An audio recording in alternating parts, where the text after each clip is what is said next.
curing the AI apparently did not cure the condition, so to speak. But it has cured a little bit of a father's relationship with his son. And also, just because some moments feel so very sweet, the one scene in one single episode can just make us drop the jaw and realize, what was even the point of those scenes if that scene was going to be there? Granted, this scene has been expected for I don't know how long. Part of me was actually hoping it wouldn't have to follow the comic history, but it seems to have been doing it. So I actually more to realize that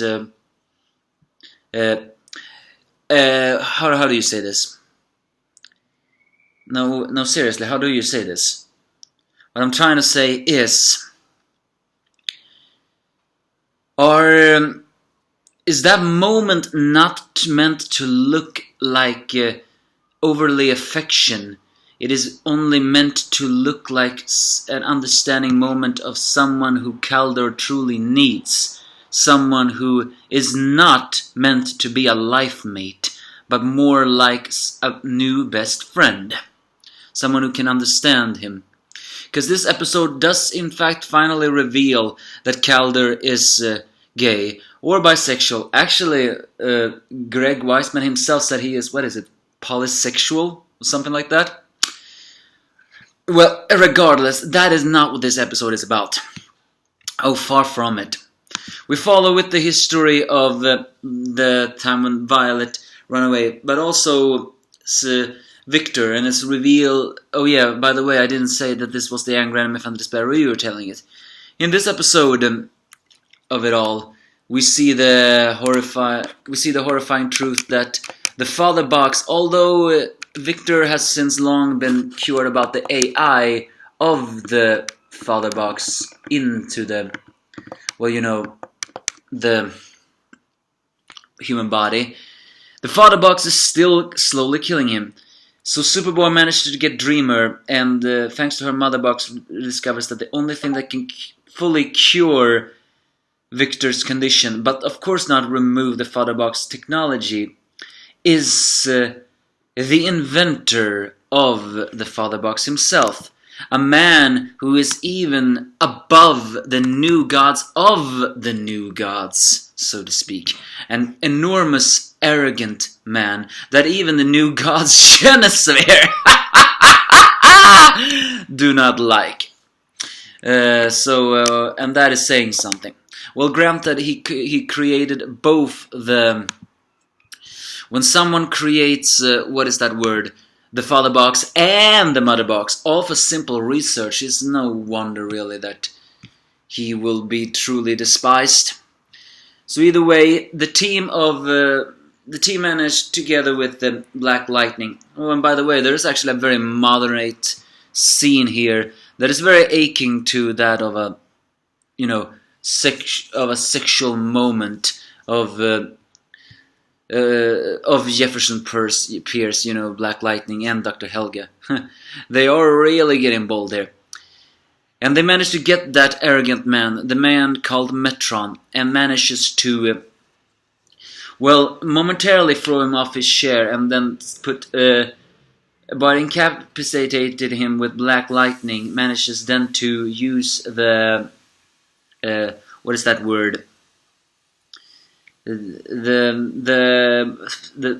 chair that he sits on to cure off the influence of the father box into Silas' system. So Victor is still cybernetic, but now apparently his body is completely fused with the technology, allowing him to survive. All this time his father has been by his side in trying to help him. And as after long last, father and son make up and are family again. But then there are two separate time, so to speak, plots in this situation. The first one is Gabrielle, or more likely Halo, visiting the the family of Gabrielle in order to say goodbye, but also revealing that the real Gabrielle they know is dead, but the mother is still accepting this new one as Gabrielle, because even if it's not her personality, it is her body and soul. Also, this episode finally confirms the truth about what happened to the first Aquaman.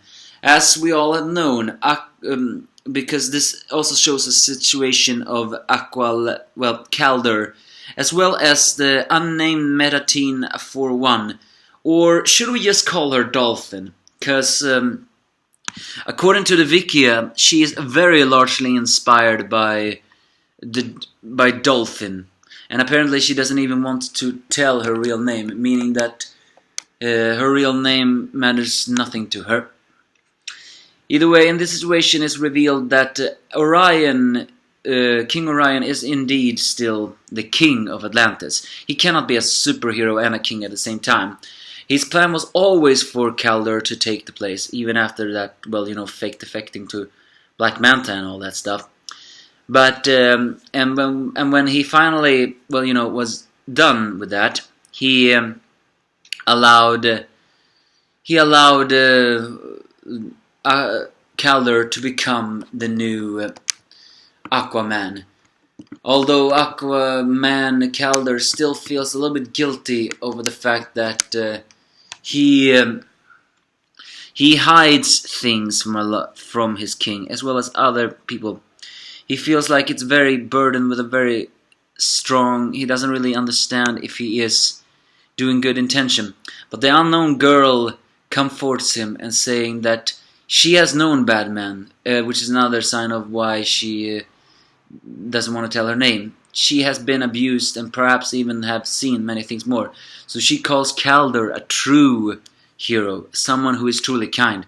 And also this is the animated debut of Kaldur's mother and adopted father, because we know his father's real name is Black Manta. But the one human there is a human who used modification in order to create gills and infiltrate, but fell in love with Kaldur's mom anyway, and became basically the adopted father.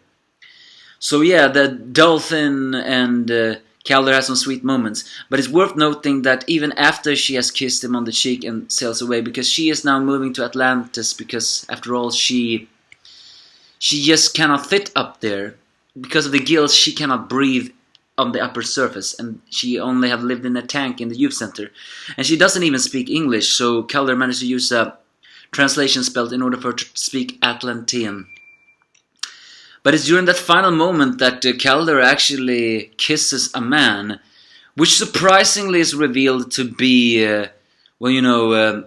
this Wind, one who was, if you don't know who that guy is, it is actually, he was known in the comics, the Young Justice comics for the TV series, in that very famous one of the Purist.